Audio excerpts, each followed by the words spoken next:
This is Henry Simon, bringing you another story from my files here at the Missing Persons Bureau. In these stories of the Missing Persons Bureau, dramatized for Henry Simon by Ross Napier, names and addresses have, for obvious reasons, been changed. In one moment, the search for Ronald Elliot. Address unknown.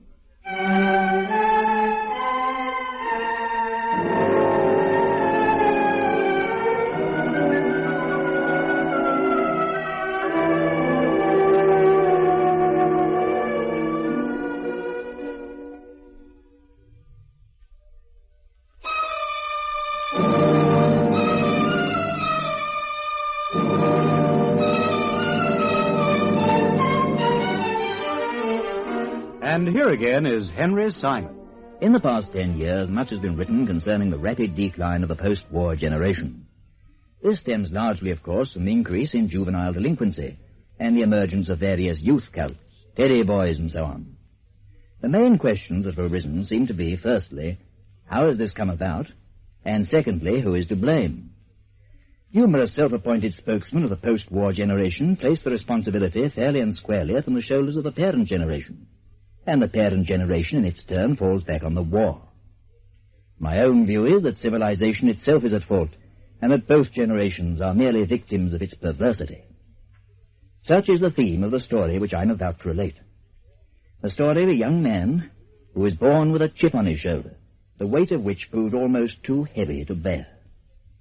It began on an October morning in the year 1956, when I was visited here in my office at the Missing Persons Bureau by a young woman who gave her name as Zelda McLean. She was 21 years of age, attractive in a tomboy sort of way, with an intensity of expression and a wealth of youthful naivety. We live in depressing times, Mr. Simon. Don't you agree? Depressing? In what respect exactly? In every respect. We have no future. Well, now, that's rather a sweeping statement to come from somebody of your tender years. But let's not involve ourselves in a discussion at this point, eh? My time is rather limited, you know. Oh, yes, of course, I'm sorry. It's just that I'm so mixed up and, well, sort of preoccupied with myself and my thoughts, if you follow my meaning. Yeah, quite, yes. Well, now, suppose you tell me just why you're here and what it's all about, eh? It's about Ronald. He's disappeared. Ronald? Ronald Elliot, my fiancé. I see, and you want us to find him, is that right? Yes. You realize, of course, their fees are quite considerable. Oh, money's the least of my worries. I have all I want. And a good deal more. You're very fortunate. I won't be for much longer. Not if I marry Ronald. No? Daddy's threatened to cut off my allowance. He doesn't approve of your choice. Oh, he never has. He and Mummy both. They just don't understand Ronald. Not many people do. Because of what he is, they dislike him. You see, he's different. In what way? When he doesn't think as they do, he's the intellectual type. Yes, I suspected he might be. I beg your pardon? Oh, nothing. Please go on. To put it in a word, he's an existentialist. An existentialist? Yes. I don't wish to appear ignorant, but I'm afraid I... It means he's a sort of outsider. Oh. He doesn't believe in convention as we know it. He invents his own as he feels it should be, in accordance with his convictions and beliefs. I see. How old is he? 22. And you're officially engaged to be married? Well, no, not officially. But we have an understanding. How long have you known him? For about 2 years. And when did he disappear exactly? He's been gone a week. Gone from where? His lodgings. He has a room. Or rather, he had a room in Turnham Green. He lived alone? Yes. His family, his parents? He has nothing to do with them. They threw him out. When? Oh, 3 or 4 years ago, before I met him. Why was this? They just didn't get on. Like your own parents, they failed to understand him, perhaps. They weren't able to appreciate the complexity of his mind. He was above them, both socially and intellectually. Is he employed? He's had dozens of different jobs over the years. Nothing that's ever suited him. Was he working at the time of his disappearance? No. Was he fitted for any particular sort of profession or trade? Well, no, not really. Although there's nothing he couldn't do if he wanted to. The point is, he has no specific ambition. He sees the world and humanity as a whole for what it is, and he wants no part of it. That must be very awkward for him. Oh, it is. But he's not alone. Everywhere, others like him are crying out for their rightful heritage, demanding that their cause should be recognized. Cause? Why should we suffer for the wrongs of our parents? Their wars are not our wars. As the youth of the nation, we are its strength, and our claims must be met. Freedom of thought and of action, freedom of... I take it you and Ronald are kindred souls. Oh, but of course. I'm a part of him as he is of me. The cause has united us, and we raise our voices together in protest. A cry in the wilderness, Mr. Simon, yet soon it will be heard as the rumblings of an earthquake. For we are the conscience of the universe. We are its reformers, a generation apart from all those who've gone before us, whose bungling stupidity has brought the world to its knees. Quite. Have you a photograph with you? Photograph? Of Elliot. Oh, yes, in my handbag. Here. Thank you. It was taken in Hyde Park on a Sunday afternoon 2 or 3 months back. I thought I recognized the scenery. He was inspired that day. I've never heard him speak so well. Speak so well to whom? To his audience. He was addressing a gathering of young people. Oh, a soapbox orator, eh? Nothing of the kind. He had his own platform. He spoke regularly? Every second or third Sunday. And when was the last time you saw him? Last Tuesday evening. We had dinner in town. How did he seem? Oh, quiet. Rather subdued, I thought. We arranged to meet for lunch the next day, but he didn't show up. No, it wasn't the first time he missed an appointment, so I didn't think much about it. But when I didn't hear from him, I decided I'd better investigate. I went to his digs, and the woman who owns the place told me he'd gone. That was the Thursday. According to her, he left on the Wednesday morning. For good? That's what she said. He didn't say where he was going? No. And you'd had dinner with him on the night before? I was with him all the evening. He gave you no indication of his intended departure? None whatsoever. He'd been in touch with his friends? The few he has. They haven't seen him. His parents? Oh, they're the last people he'd confide in. You've no idea at all where he might have gone? Not the slightest. There was no other woman in his life? Certainly none that I know of. Well, now, was he in financial trouble or anything of that nature? If he needed money, he knew he could get it from me. Have you given him any money in the past? A bit. Ah, you be a little more exact. How often and how much? Well, a few pounds a week. Just enough for him to get by on. In other words, you've been keeping him. We've always looked on it as a sort of loan. How long has this been going on? Oh, about 18 months or so. He must owe you quite a lot. I've been more than repaid. Oh? By sharing his thoughts and dreams with me, his intellect, he's given me something I prize more than all the money in the world. Enlightenment, Mr. Simon. The power to lift myself above others and see things as they really are.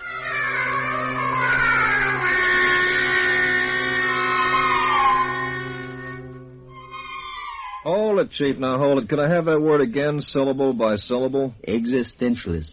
Oh, brother, that one I got to jot down in my little black book for future reference. I doubt you'll be called on to use it much in the course of normal conversation study. Of course, it might be as well as you say for future reference. Well, you never can tell. It's getting to be quite the vogue these days. What is? Thingamabobbelism. I've been thinking of growing my hair and renting an attic and taking it up myself. Who knows? Maybe I might even graduate to a soapbox in Hyde Park. I could get Hunter to hand out the pamphlets, maybe even take up a collection at the end. You figure that his intellect would stand it? Now, joking aside, you better have a word with the fellow's parents. They might have something to offer. Oh, yeah.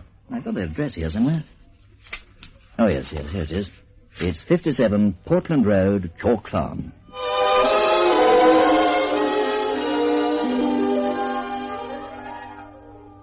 At the Chalk Farm address, a neat semi-detached bungalow in a quiet, pleasant neighborhood, Study was greeted by our quarry's mother, Mrs. Lorna Elliot, a thin, tired-looking woman, estimated by the agent to be in her early 50s. Well, that's the position as we know it now, Mrs. Elliot, and I was wondering if maybe you could fill in a few of the blank spaces for us. As I've already explained, Mr. Study, neither I nor my husband has seen or heard from Ronald in over 3 years. Moreover, we have no desire to hear from him. Why is that exactly, ma'am? Because he's no good. He never was and he never will be. Well, that's kind of a strange thing for a mother to say of her son. He's not our real son. We adopted him when he was a child. Oh? I was unable to have children, you see, and my husband was anxious that he should have someone to survive him. Uh-huh. It didn't work. Hard as we tried, the boy simply wouldn't allow us to guide or advise him. For some reason, in spite of all we did for him, he seemed to resent us, even to despise us. We gave him the best education we could afford, lavished him with all the love and affection that was in us, and he repaid us by doing everything in his power to make our lives unbearable. How was his record at school? It couldn't have been much worse. He was expelled from 4 different schools in as many years. We finally had to take him away altogether. Then he refused to work. Simply wouldn't do a tap. For the best part of 3 years, he sat about the house doing absolutely nothing. Till in the end, my husband gave him the alternative of getting a job or clearing out. It was a dreadful scene. He called us both the worst names he could think of, and then packed his things and left. And that's the guy who's going to reform the world, eh? To be quite truthful, I think he's unbalanced. Yeah? He's always had the most peculiar ideas. Imagined everyone was against him, regardless of who they were or what they were. It was almost as if he looked on life itself as some fiendish plot, devised solely that he might suffer.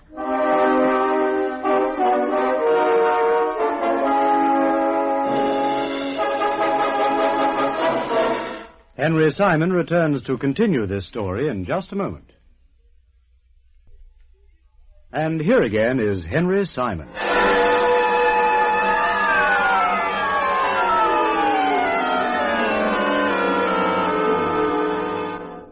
Initially, I'd been in two minds as to whether or not I should undertake the case of the missing Ronald Elliot.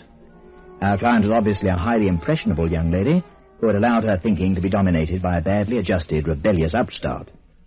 Her plea, however, was a legitimate one, I decided, for not only did she consider herself betrothed to Elliot, but she'd also advanced him money in excess of £500. And so it was that Studdy resumed his inquiries at the lodging house in Turnham Green, where he interviewed one Flora Bucket, our quarry's former landlady. So he's in trouble, is he? Oh, can't say I'm surprised. Well, no, ma'am, there's no trouble. A friend of his is anxious to locate him, that's all. Oh, it's no use coming to me. Like I said, he just left here. Not a word of where he was going or why. Up and off before he even had time to think of asking him. Oh, not that I would have bothered anyway. Too glad to see the last of him. Oh, why? He was odd, that's why. Screw loose. You only had to look at him to see that. Had the eyes of a wild animal. But if that's the case, how come you took him in the first place? Oh, I wasn't so particular then. I couldn't afford to be. Lodgers was hard to come by.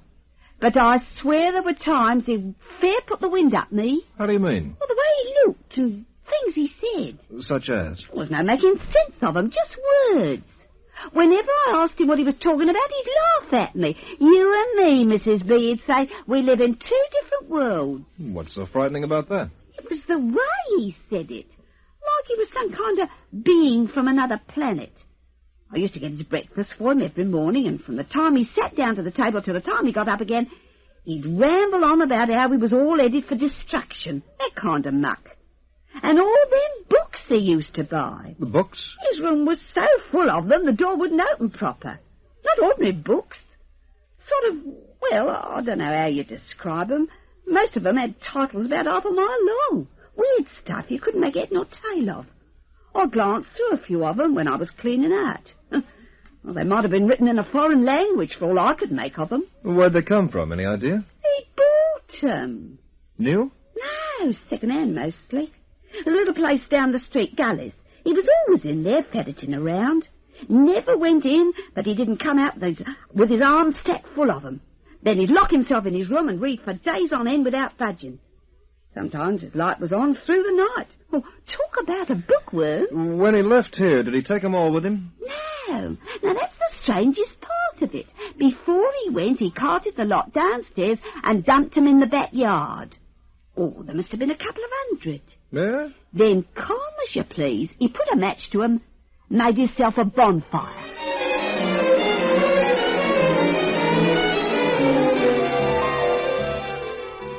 After taking his leave of Mrs. Bucket, Studdy made his way to Gully's second-hand bookstore further along the street. It was a large shop, and like many of its kind, was dimly lit and musty. The shelves that lined the walls were piled high with books. Every available inch was taken up, from wall to wall, from floor to ceiling. Books, books, and more books, everywhere. At the counter, Study spoke to the proprietor, Frederick Gully, a wizened old man who seemed as much a part of the shop as the books were. Ah, yes, Mr. Elliot, is one of our most regular customers. A deep-thinking young man. You haven't seen him at all this week, I suppose? No, not that I recall. But you'd best ask Mary, my assistant. She and Mr. Elliot are good friends. Doubtless she'd know. Is she here now? Unfortunately, I sent her on an errand. She should be back at any minute. If you'd care to take a seat, or perhaps you'd rather browse round the shelves. I'm sure you'll find we have an ample rent. Gully's assistant, Mary Duncan, who returned to the shop some 20 minutes later, proved to be a dark-haired, serious-looking girl with good features, marred somewhat by her sallow complexion. No, Mr. Study, he hasn't been in this week, which is rather surprising, actually, because I've been expecting to hear from him. Oh, yeah? Oh, he promised to let me know what the publishers thought of his book. What book? Oh, the one he's been writing. He finished it earlier this month, after 2 whole years. Oh, I do so hope it's a success. He's worked so hard. How come his fiancée didn't mention it? Well, I understand it was to be a sort of surprise. He didn't want her to know about it till it was accepted. Oh. Well, what kind of book was it exactly? It was an expression of his views on the decline of the human race. And which publisher did he submit it to? Any notion? Bolton House. They deal more in that kind of thing, but he should have heard from them by this. Maybe he has. Why hasn't he contacted me? He gave me his word he'd let me know at once, so I could be the first to congratulate him.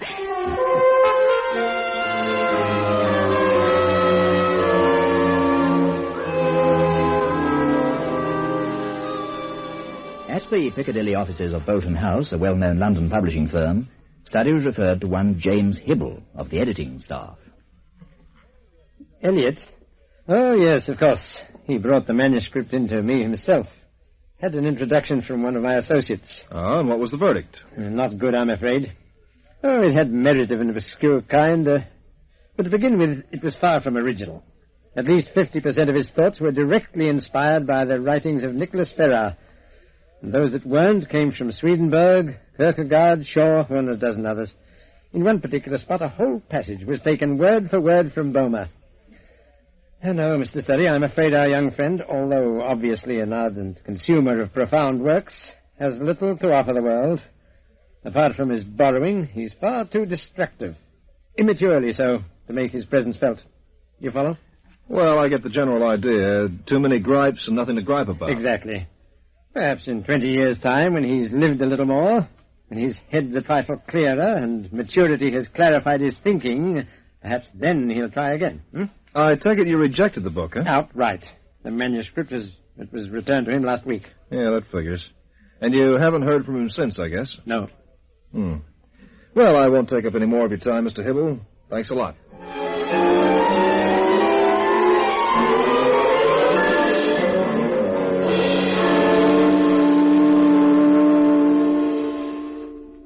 Well, there it is, Chief. Seems fairly obvious what happened. When he got the manuscript back, he whipped himself into a stew and in a fit of temperament burnt all his books. Certainly seems to be the most likely explanation, Study. It still doesn't give any indication of where they've gone. Maybe he rushed off to join the Foreign Legion. Or else recovered his composure and decided... Yeah? Well, it occurs to me that a person like Elliot would hardly throw in the towel after one solitary trouncing. How do you mean? If you persuaded yourself you were brilliant, you spent 2 years compiling a book, only to have it flatly rejected by the very first publisher you sent it to, well, what would be your reaction? Well, I guess I'd be pretty cheesed off, but not being brilliant, I wouldn't know for sure. You might fly off the handle for a time. After a while, you'd simmer down. You'd convince yourself that publisher number 1 was a fool. He couldn't recognize genius when he saw it. So? So you'd submit it to another publisher. And if it was refused a second time, you'd repeat the process until you'd exhausted every publisher in the business. That is, providing, of course, you hadn't burnt the manuscript along with your books in the throes of your initial tantrum. Hey. I could be wrong, of course. It's worth following up, isn't it? I'll let Pauline make out a list of every publishing house in London. We'll check with all of them, and if that manuscript has been submitted again, well, one of them must have it. In which case, they ought also to have a record of the author's new address.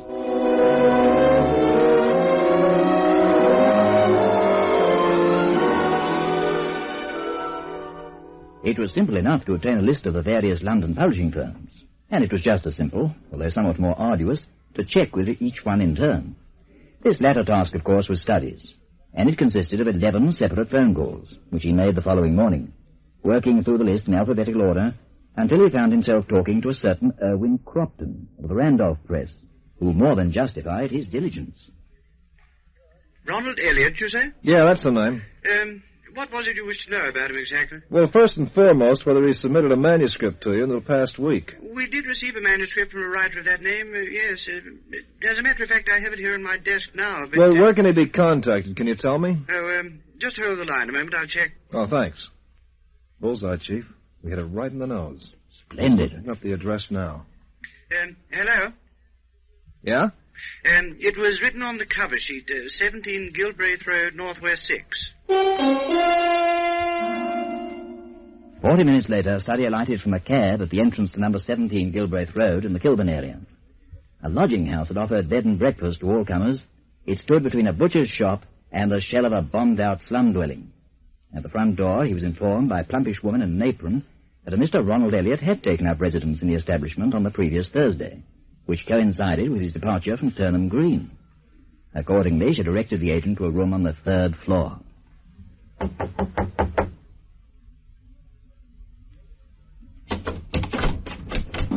Yes? Ronald Elliot? Yes. I'd like a word with you. Study's the name, Missing Persons Bureau.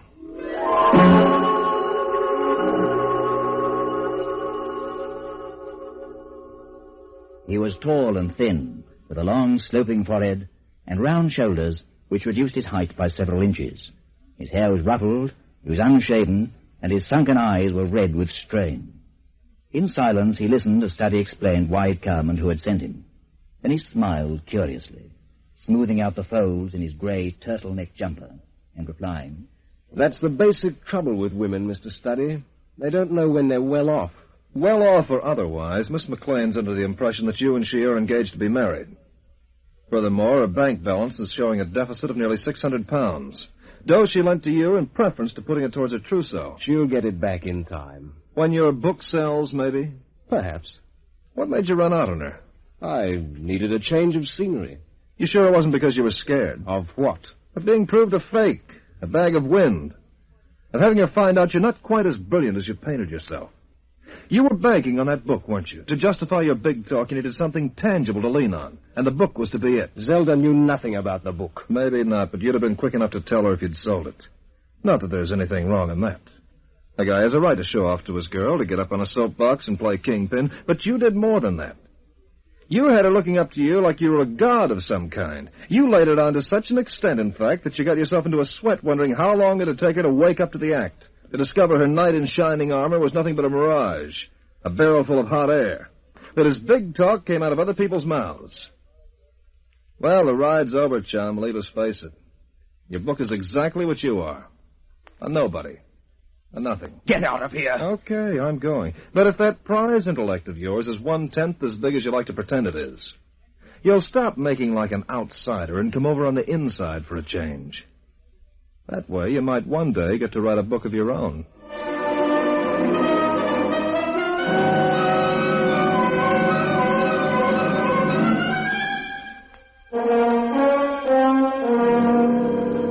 Henry Simon returns to conclude this story in just a moment. And here again is Henry Simon. Whether Study's words had any effect on Ronald Elliot, I couldn't say. For as far as we were concerned, directly our client had been informed of his whereabouts, the case was closed. I very much doubt that words alone could bring him to his senses, however. He was far too steeped in self-deception and conceit. After all, bitter experience is the only cure for such a malady. And even that is by no means infallible. There are some people who will never learn, either from their own mistakes or from the mistakes of others. But they will simply continue blindly along their chosen course, to be swallowed up by the oblivion of their own stupidity. And now, this is Henry Simon, as always, inviting you to meet me here again, and for the present bidding you not goodbye, but simply au revoir.